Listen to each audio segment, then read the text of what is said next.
और आसार नजर आते हैं। 2500 साल से ही लड़ाई चल रही है जी। और दिल्ली यूनिवर्सिटी में पढ़ा हूँ कैंपस में।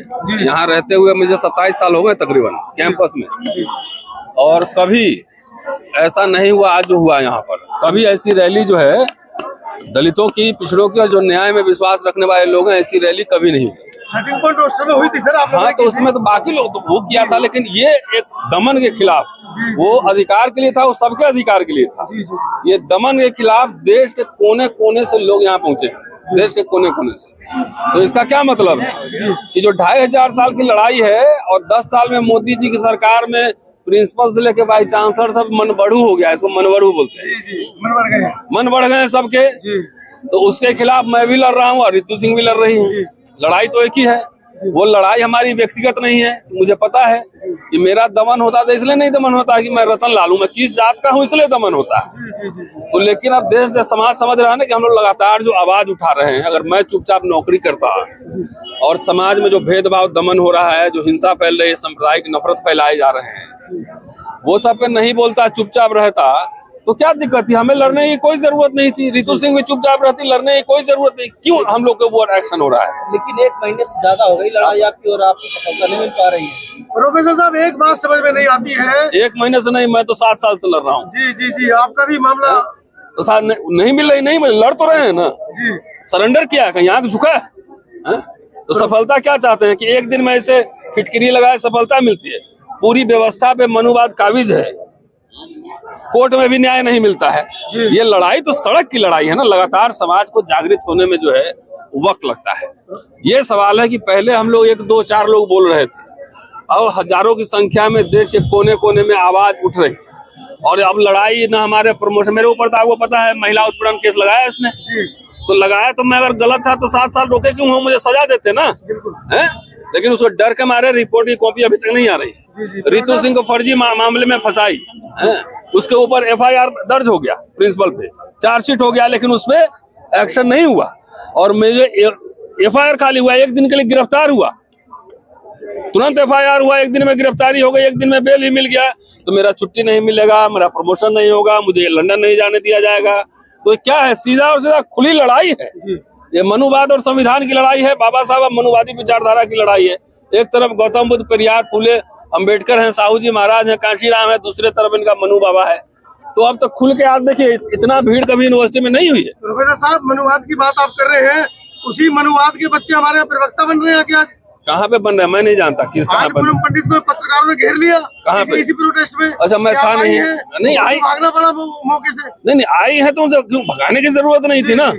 ये लड़ाई मैंने पहले कहा ना कि न्याय पसंद जो लोग हैं वो सबका स्वागत है यहाँ पर। न्याय पसंद बहुत सारे दलित होंगे, RSS के आदमी होंगे तो आए थे यहाँ पे क्या? सत्ता परिवर्तन की बात कर रही है, व्यवस्था परिवर्तन। एक मिनट सुन लीजिए मनोज जी, RSS BJP के दलित और MLA MP आए थे यहाँ पे? कोई नहीं।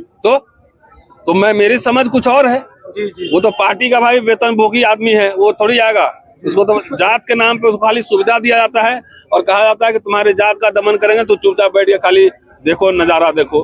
तो जो भी इंसाफ पसंद लोग हैं वो लोग अगर आए, इसमें शामिल हो, ज्यादा से ज्यादा लोग बोले, तो देश के कोने कोने में मैसेज जा रहा है ना। अकेले ये लड़ाई सिर्फ हमारी और सिर्फ दलित समाज की नहीं, देश के संविधान की लड़ाई है। आपने कई बार आवाज उठाई है कि बहुजन समाज पार्टी इस तरह के आंदोलन में नहीं आती है। आज उनके झंडे भी थे, डंडे भी थे। अच्छी बात है ना, उनका स्वागत होना चाहिए। उनको पार्टी की ओर से भी रैली, तो यही बात मैं कह रहा हूँ कि लोगों को स्वागत होना चाहिए। आप लोग व्यवस्था परिवर्तन कर रहे हैं? अब मुझे पता नहीं, लेकिन अपने हिस्से का काम हम जरूर कर रहे हैं। जी जी जी, जी। अपने सर बाबा साहब ने कहा था कि जहाँ जातिवाद होता है वो गांव छोड़ दो, वो मोहल्ला छोड़ दो, लेकिन यहाँ जीव में जातिवाद आरोप लगाए जा रहे हैं। नहीं, आप देखिए, बाबा साहब और कुछ बोले थे, आप एक लाइन खाली सुन लेते हैं। बोले 4 मंजिला इमारत है, जो जहाँ पैदा वहीं रहेगा।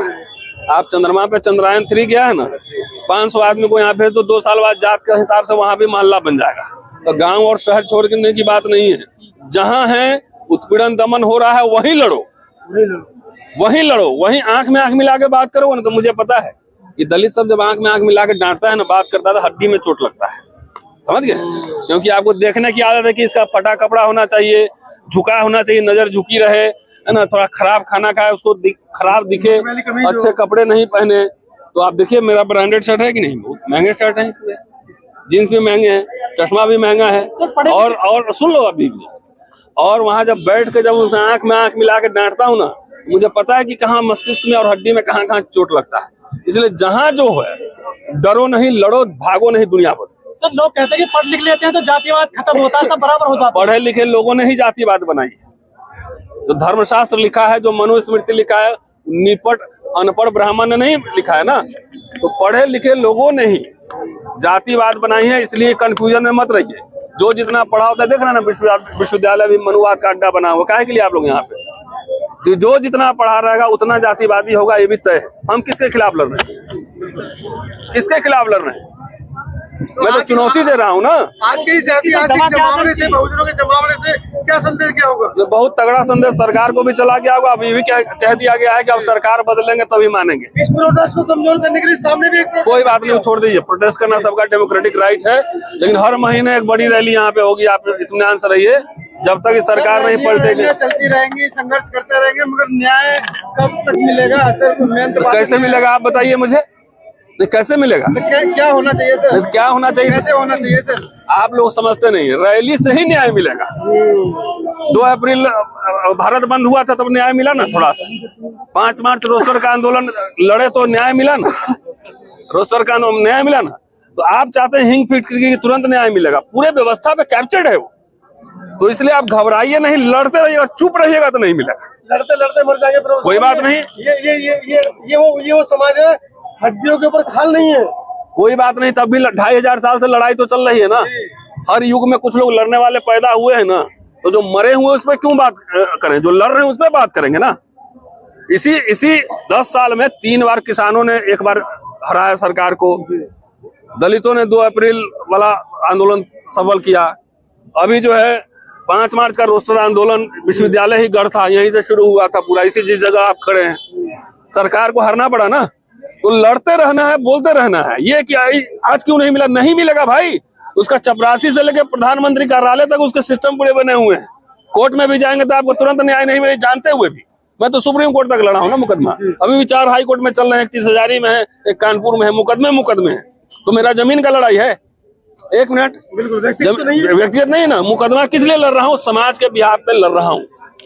और मैं जानता हूँ ये सब होगा, तो इससे डरना नहीं है। मुकदमे चलते रहेंगे, 10-20 होते रहे, कोई बात नहीं।